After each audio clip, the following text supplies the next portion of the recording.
How to fix copyright claim on TikTok. So there are a couple of things that you can do to fix this issue. So first and foremost, if you have been copyright from some of the person for using their video or their music, you can directly go ahead and contact the admin, the person or the owner of the sound or the video, and try to resolve it by just talking it out. And yes, that is the practical way.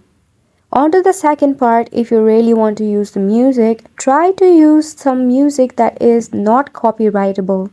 You can find tons of music that you can freely use in your TikTok application. So try to find such music that will not make you a target of a copyright claim on TikTok or any social media application. And the third is that make sure you are not using a business account.